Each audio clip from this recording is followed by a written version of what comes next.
I came back from the dead, and the first damn thing I did? I scattered my so-called best friend's ashes to the wind last time around, that backstabbing witch got knocked up out of wedlock. Her boyfriend and family? They ditched her faster than a hot potato. She barely made it through labor, bleeding out on the delivery table. With her last breath, she begged me to take her kid. Being the bleeding heart I was, I caved. I dropped out of school to raise that brat, facing nothing but hardship and judgment. Finally, when he turned 18, some Hollywood slimeball scouted him. Boom. Instant movie star then, at the awards show, who struts in like they own the place? My dead for years best friend, arm in arm with my ex. I was freaking floored. When I confronted her, she just smirked. Congrats on passing the test. What freaking test? My ex, that arrogant jerk, explained. Darling, here is a billionaire's daughter. We weren't sure if you were after her money. Now that you've raised our kid, you can be her friend. A normal one. If you raise him till he's married with kids, then maybe you can be her best friend. My head exploded. I was supposed to be happy to be her friend? 18 freaking years wasted. I lunged at them, ready to rip their pretty faces off, but the golden boy jumped off the stage and shoved me away. Are you crazy? How dare you hurt my parents? I had a stroke right there and then, this time, I woke up on the day she gave birth. 1-inch massive hemorrhage. Get Dr. Chen here. Are you family? We're running low on B negative. Can you donate? The nurse was right in my face. I blinked, trying to focus. Then I saw it. The glowing "in surgery" sign above the door.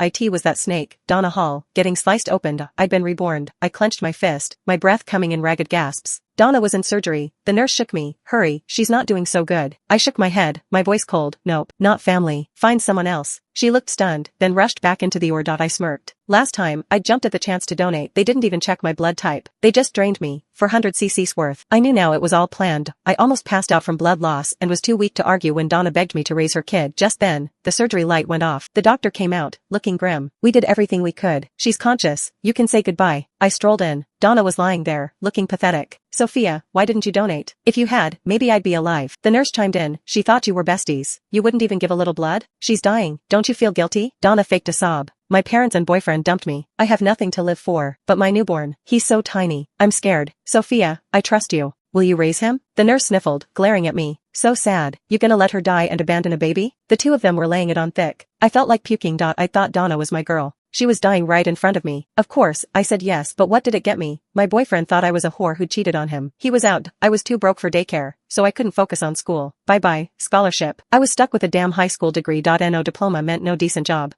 I was stuck doing manual labor. When the kid was 8, he got a fever. He was in ICU, and I couldn't afford the bills. So, I took out a payday loan. The kid got better, but I couldn't pay back the loan. The debt collectors came, threatening me. The kid was terrified, and the neighbors complained. The landlord kicked us out. For 18 freaking years, I was a waitress, a cleaner, a nobody. When I finally met a guy who didn't care about my education, I started to think about settling down. I brought him home, and the busybody neighbor snitched. He doesn't know she's got a kid. He's too good for her. The guy hesitated, but Sophia said he was her friend's son. The neighbor rolled her eyes. Yeah, right. She got knocked up and lied about it so she wouldn't die alone. Take my word for it, sweetheart. Find yourself a nice, clean girl. He left without a word. I hid behind the door, sobbing. 18 years of this crap, just to be told it was all a freaking test. I was supposed to be happy to be her friend. My youth, my future, my marriage, all gone. It was a lie. And my kid? He stood against me, no questions asked. I felt the hate churning, almost too strong to control. I took a deep breath, trying to get a hold of myself. I don't have to raise your kid. If nobody else wants him, he can go to foster care too. Donna shot up in bed, screaming. Not so weak now, was she? You're heartless. You call yourself my best friend, but you won't donate blood or raise my kid. What kind of friend are you? I gave her a look. You look pretty good for a dying woman. Maybe the hospital made a mistake. She realized she'd screwed up. She panicked and started yelling for a doctor. The room went nuts, and I got shoved out. A few minutes later, the nurse, Donna's partner in crime, came out with the baby. She shoved it into my arms. She passed away a minute ago. The birth certificate is done. You're the mother. Don't think you can ditch him. We'll call the cops. I almost laughed. I was the one who should be calling the cops. I brushed past her and stormed into the OR. I wanted to see how far Donna's act would go, but she was gone. The nurse followed me, yelling, "This is a surgery room. Get out." I cut her off. Where'd she go? She rolled her eyes. Dead people get cremated. Then, a guy walked in with an urn. I remembered what happened last time. I got hustled out, then told Donna was dead. I cried and held the baby. Then they brought out the urn. Hospitals can't cremate someone without the family's okay. And it takes longer than a few minutes. I was too out of it to notice, but not this time. No way was I raising that kid again. I grabbed the urn, yanked off the lid, and dumped the contents on the floor. Dark powder went everywhere. The nurse screamed. "What are you doing?" "Those are her ashes." People backed away in horror. "How disgusting. Why would you do that? Are you crazy? Security, get her out of here before she infects the hospital with bad luck." I got it on me. If I get cursed, I'll sue. Everyone was yelling at me, and the nurse cut them off. "This is disrespectful. Pick them up and apologize. Kneel down and beg for forgiveness, or you'll curse us all." I laughed. Since when does the hospital believe in curses? If this was real ashes, I'd be sorry. But look closer. Are these ashes? 3. Everyone looked at the floor, starting to doubt. That doesn't look like ashes. Where are the bone fragments? Human ashes are usually chunky. This was just sand. I glared at the nurse. You cremated my friend without my permission, and now you've lost the ashes. Should I assume you messed up the surgery and are trying to cover it up? The nurse panicked. No way. This is a good hospital. But the doubt had already been planted. Other family members started whispering. My grandma died here during surgery. Was it foul play? The funeral home and cremation place were recommended by the hospital. Is there a racket? The nurse was sweating bullets. She never thought I'd dump the ashes and make such a scene. She tried to calm the crowd, then ran back into the ward. I smiled and stroked the baby's cheek. If you want me to raise the kid, you're gonna have to pay. The nurse came back, out of breath, with a contract. She gave me a fake smile. It's all a misunderstanding. The patient had a contract saying we could cremate her right away. That's why we didn't contact you. A newbie nurse screwed up the ashes. Your friend is still being cremated. We'll give you $20,000 to make up for our mistake, okay? I took the envelope and felt the thickness of it. I looked at the contract with the still wet ink. I didn't pry further. I took the baby and left.